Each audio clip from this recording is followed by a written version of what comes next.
Russian leader Vladimir Putin is addressing the economic forum in St. Petersburg this morning, just days after Ukrainian drones targeted the city.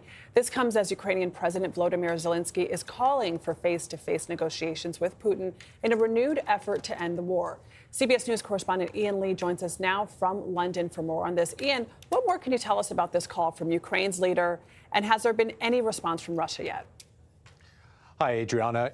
A cloud is hanging over Russian President Vladimir Putin, literally and figuratively. Ukraine struck oil storage and a naval base in St. Petersburg ahead of this forum, sending up black clouds of smoke. And this is all part of the pressure Ukraine is putting on Putin to bring him back to the negotiating table. What we see in this letter is Ukrainian President Volodymyr Zelenskyy not wanting to march by the beat of the U.S. drum. In the open letter, he said, quote, "We see that the United States is fully focused on the issue of Iran, and it would be wrong to simply wait until the war in Europe returns to the center of its attention."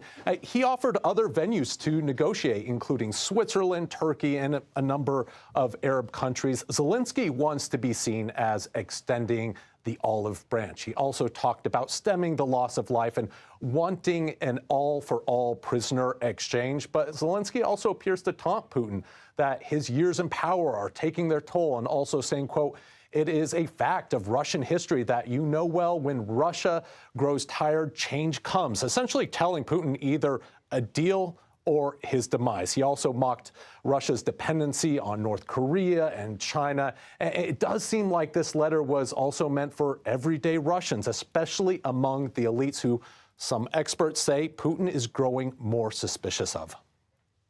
So why is Zelenskyy making this push now, Ian? Yeah, Vlad, Ukraine is growing stronger and bolder. Last year, President Trump said Ukraine has no cards. Well, the country has built a strong hand with its mastery of drones and growing missile technology. Ukraine is choking Russia's supply lines across the occupied territories. In the letter, Zelenskyy noted that he received a report on the losses of Putin's army on the front lines in Ukraine during May. And once again, that number exceeded 30,000 Russians killed or seriously wounded. Now, it's well known countries like to inflate or deflate numbers to suit their purposes, but Ukraine says they have receipts, which is likely because many of these attacks are recorded.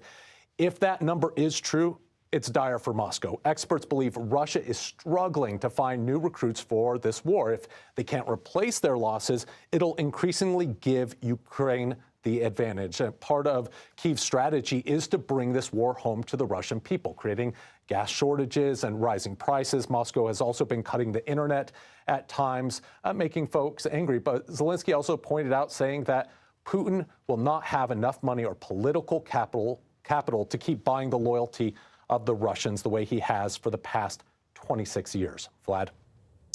All right, Ian Lee, thank you very much for reporting from London. Appreciate it.